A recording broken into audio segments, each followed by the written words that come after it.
Chinese Hayes, and this is Real Talk with On the Go Radio, the voice of community and change. I'm so excited to be here today. As you see, I am riding solo.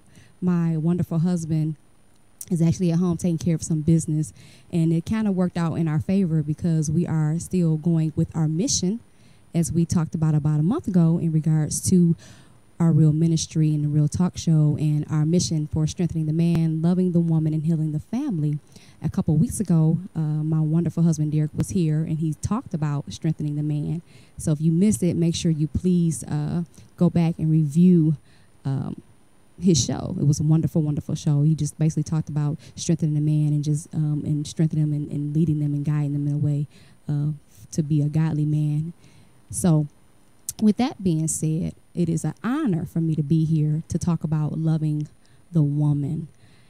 And I was praying the other day when me and my husband discussed that I was going to be the one coming solo and talking about loving the woman, to say, you know, what is it that I wanted, what God wanted me to tell my wonderful women out there in the world. And it was funny that a message was sent to me by my sister, and I wanted to read that because it flows right into what I want to have a discussion with just for a few moments in regards to loving the woman and just understanding what that really, really means, and just going in detail with that. So the story that I'm going to read, of course, it's a fiction story. Someone made it up, but I think it's phenomenal, and I think it speaks to every woman in the world. So listen up, and I'm going to read it to you. When God created woman, he was working late on the sixth day. An angel came by and asked, "Why spend so much time on her?" The Lord answered, "Have you seen all the specifications I have to meet to shape her? She must function on all kinds of situations. She must be able to embrace several kids at the same time, have a hug that can heal anything from a bruised knee to a broken heart. She must do all this with only 2 hands. She cures herself when sick and can work 18 hours a day." The angel was impressed. Just 2 hands? Impossible.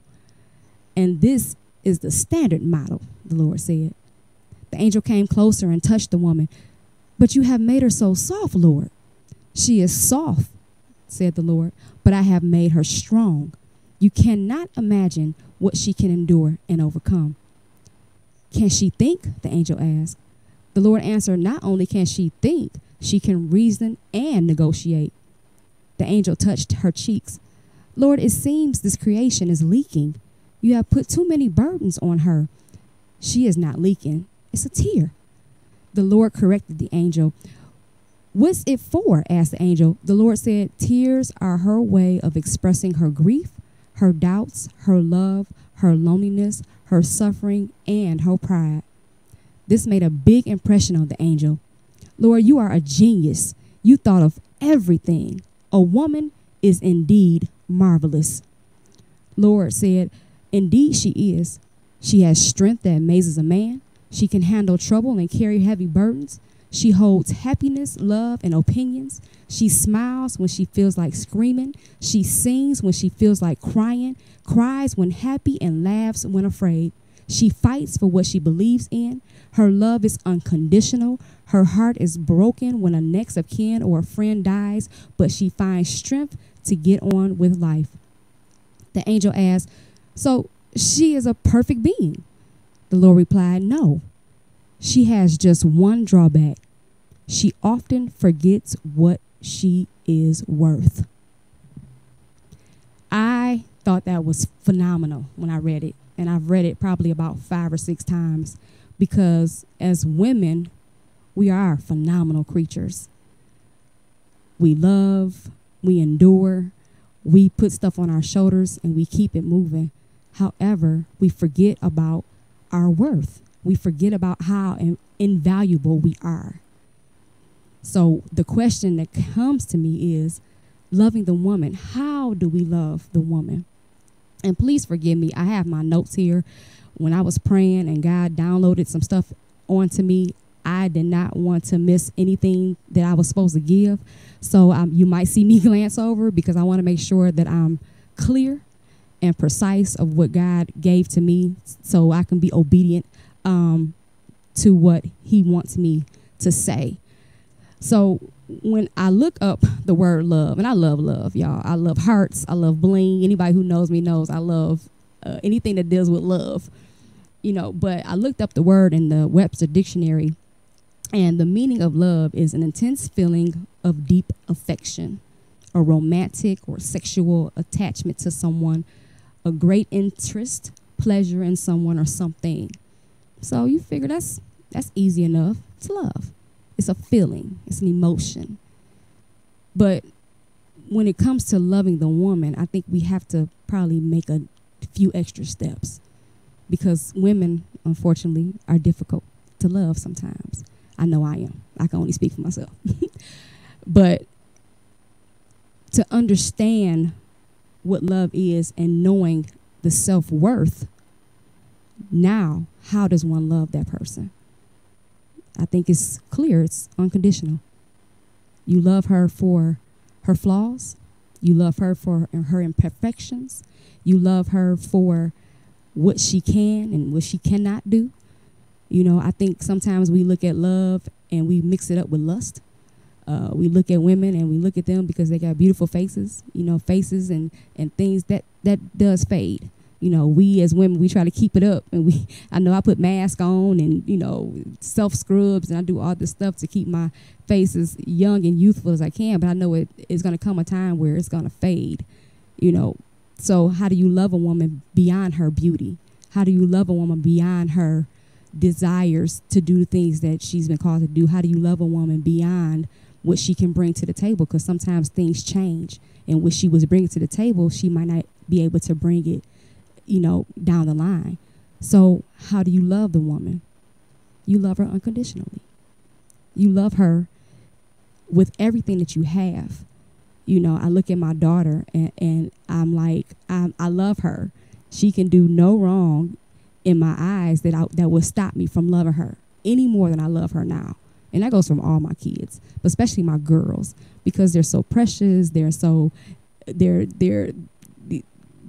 girls, so you look at them because they're, I don't know. I look at the creation of how God made men, and they're strong and they're protectors and they're our security, and the women, even in as God says in the word says in 1 Peter 3:7, likewise, husbands, love your wives in an understanding way, showing honor to the woman as the weaker vessel, since they are heirs with you of the grace of life, so that your prayers may not be hindered. That weaker vessel, I think sometimes we look at that and we say, I'm not weak. But as I look at my daughters, we are the weaker vessels. So when it takes my son to take out the trash, or my daughter to take out the trash, I say, son, take out the trash. That's a man job. We can do it, but we shouldn't have to. And being the weaker vessel does not mean that we are weak by any means. I mean, listen to what I just read. We are phenomenal. We are created in a phenomenal way. We are created in a way that only God can put his touch on. It's a delicacy when it comes to a woman. However, we are the weaker vessel. And understanding that, it's actually an honor. It's a respect. Because we are the weaker. So we want to make sure that we give honor to where honor is due, and that is giving that strength to the man, because that's what they're supposed to do. They're supposed to provide for us, protect us, love us unconditionally, and lead us correctly. So again, when we talk about loving the woman, it's unconditional. There's patience that goes along with that.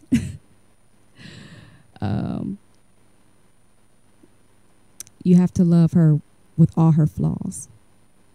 It's in my notes. Love her with all her flaws. I have a whole bunch of flaws, and I'm sure a lot of people have flaws.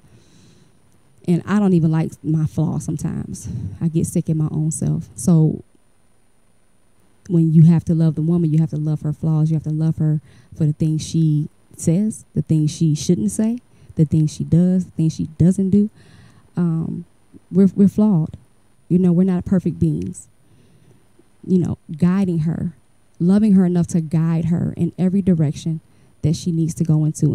And unfortunately, sometimes a man that guides a woman, it might not always be correctly, but still having the sense to say, I'm going to lead you down this path. I love you enough to protect you, to lead you and guide you correctly. And if it's not correct, we're going to fix it together. Direct her. The same thing with guiding, directing her in positions. I think sometimes, I know with me, I just lost my job on the 23rd of June, and I'm still stuck in the realm that I have a job because I was there 5 years. And so here I am going through the motions of looking for another job, and I've applied to all these different places, and no one's called me. And I'm like, well, dang, why ain't I getting no phone calls? I mean, I got a dope resume, right? And it took my husband to say, babe, stop. That's not God. That's not what God wants you to do. He's directing me in the path to say, listen, I got you. You don't have to worry about it financially. You don't have to worry about anything. Do what God has said for you to do, and all that stuff will come. So he's directing me in a way for me not to feel like I have to do this because I have to, contribute to the household. I have to have money coming into the house because I'm used to having, a little coin in my purse. So he directs me and guides me in that way for me to feel secure enough and confident enough to say, you know what, I have to get my own self together and know that God got this. He would not bring me this far to leave me. You see what I'm saying? And so some things are just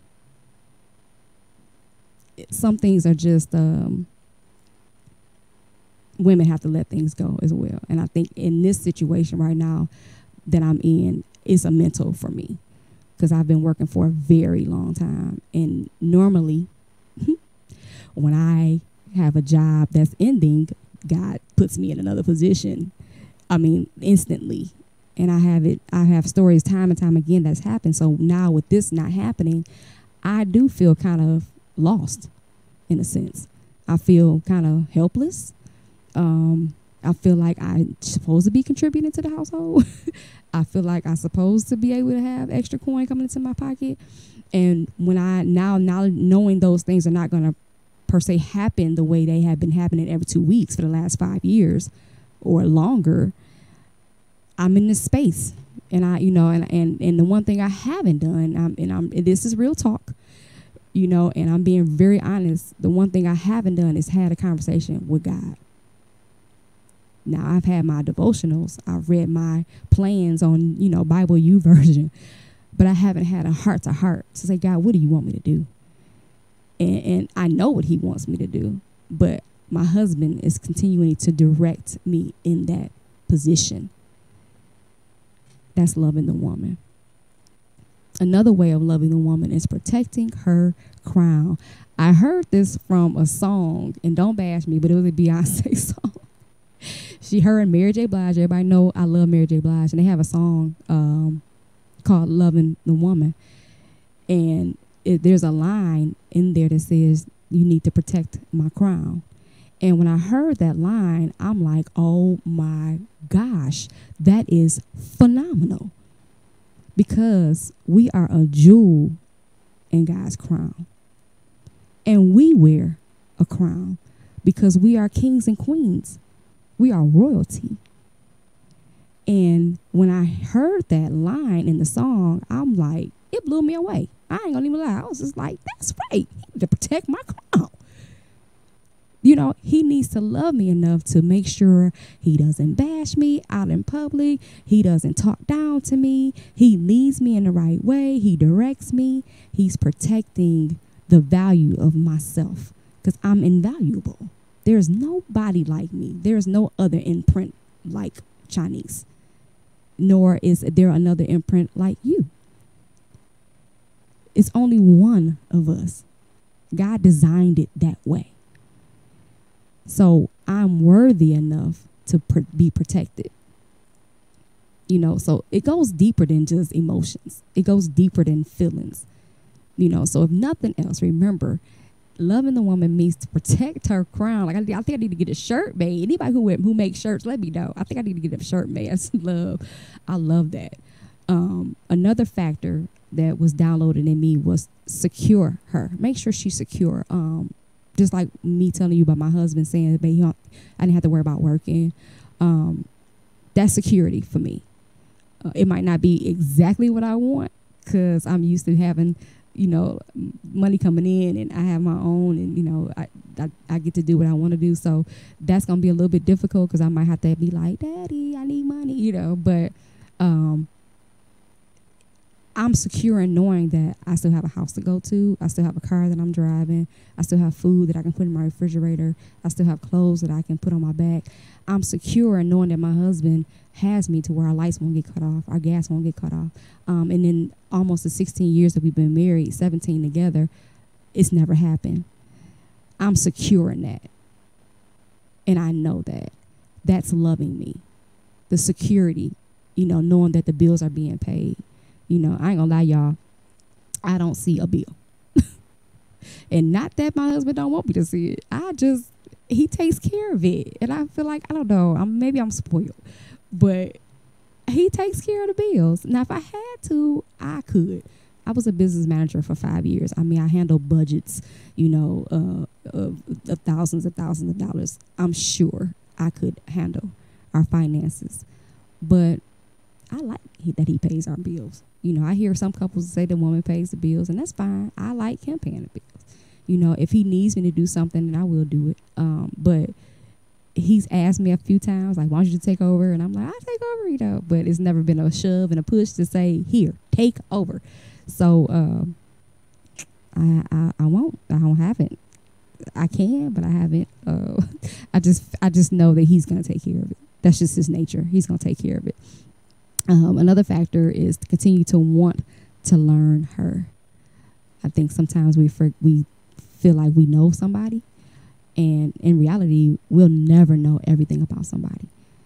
So I think loving her too is continuing to learn her ways, everything about her. Things change. As we get older, our tastes change. I know my clothing has changed from when I was younger to how I am now. Certain things I don't even want in my closet no more. Certain things I don't even want to put on. I'm getting away from heels, y'all. Who even thought about that? But baby, my feet. When I tell you my feet can't take it. So if my husband was to go out and buy me some shoes, he needs to learn me enough to say, "Oh, she don't even wear heels like that no more."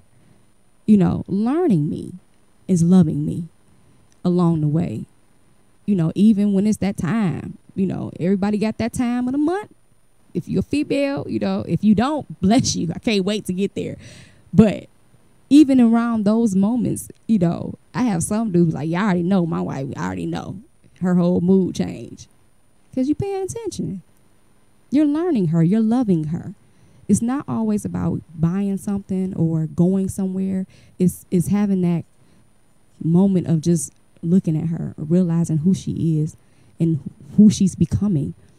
Me being with my husband for 17 years, we have learned each other along the way because we've been together so long. We went to college together. I've been knowing him since I was 19.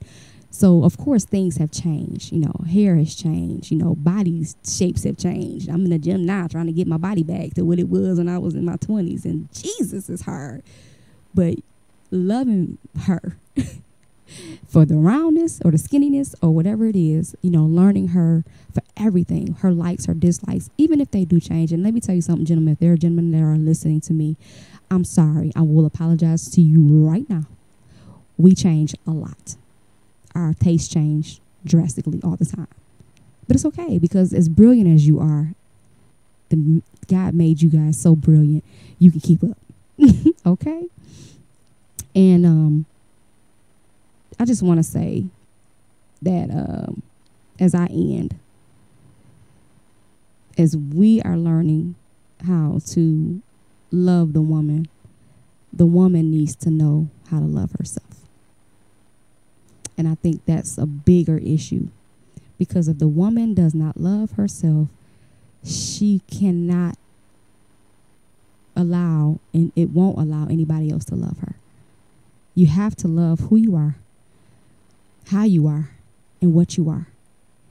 And you have to do that by knowing whose you are. If I don't know nothing else, I know I'm the daughter of a king, of the Most High. I got it tattooed on my leg. There's a scripture. I got it tattooed on my leg because it reminds me of who I am. And I also need reminding because sometimes I get down on myself. I'm too this, I'm too that. I'm not this, I'm not that. I'm only 4'11", y'all. So, of course, all my life, I'm like, I want to be taller.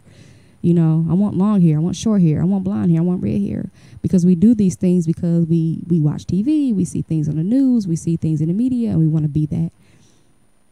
I'm learning to be happy with who I am, who God made me to be, you know, and I'm fine with that. You know, a couple years ago, I was diagnosed with lupus, and it was discord lupus, so that's the skin disease, and it rocked me for a minute. You know, they had me all this medication and steroid cream and all this crazy mess, and finally I was like, God did that for a reason. You know, I don't know what the reason was. I don't think I was vain or anything like that, but it takes me now longer to, you know, get dressed because I have certain creams that I put on my face because I don't take any medication. I stopped taking medications probably within the first 6 months that I found out that I had lupus. And I refuse to give in to that. So I shop around, I use different creams, I use different scrubs and all these things. And, you know, by the grace of God, my skin has cleared up. Not to what I would like it, but I love myself enough because at one point I was packing makeup on. Oh my God, I was packing makeup left and right. I didn't even wear makeup before I got diagnosed with lupus. And I felt that me having to put on makeup was representing who I was. And in reality, it wasn't. I didn't wear makeup on my wedding day. I think I had on some shadow and some lipstick because I touch my face, I itch, I scratch, all that stuff. I don't wear makeup. So I went out and I got all this makeup and I'm looking at tutorials, figuring out how to put on makeup. And I remember my husband one day said, why do you wear all that makeup? You don't need it. But I'm like, I do need it because I got this patch over here and I got this blotch over here. And it took me a minute, but I'm finally getting back to the point where I love who I am. I got a roll. I do. See? I got a roll. I got flab. I'm in the gym. I'm down day 3. Today was day 3. It's a process. But I like who I am. I love who I am. God created me this way. And it would behoove me to not love what God created because he's perfect. And his imprint, his stamp is on each and every one of us. So when we go out and do things against what God has already created us, I feel like it's a slap in the face to God. You know, love who you are. Love who you are. I can't say it enough. Your worth is invaluable. And I think that's what God has called me to do, is to speak the truth to the women, to understand who you are. We have so much power in our hands, ladies. It don't even make no type of sense. But we give it over so easily because we don't understand our worth. We don't understand our value. We don't understand what we can do. And I'm not saying be devious or anything like that, but we have a lot to give. And we are loyal. We're very loyal. But when we get hurt time and time again, that loyalty changes. And then the love for ourselves change as well. Because we allow men or people in our lives to talk down to us, and then we start believing it. Believe me, I was there. However, God created you beautifully. He created you wonderfully. He created you magnificently. Imperfect, yes, but he created you. So love yourself, and then they can love you. I thank you so much for tuning in to Real Talk Radio. I am Chanice Hayes, and I am on the Go Radio, the voice of community and change. Next week, we'll be talking about healing the family. So make sure you guys tune on in. I will have our kids with us next week. Thank you so much. Have a blessed one.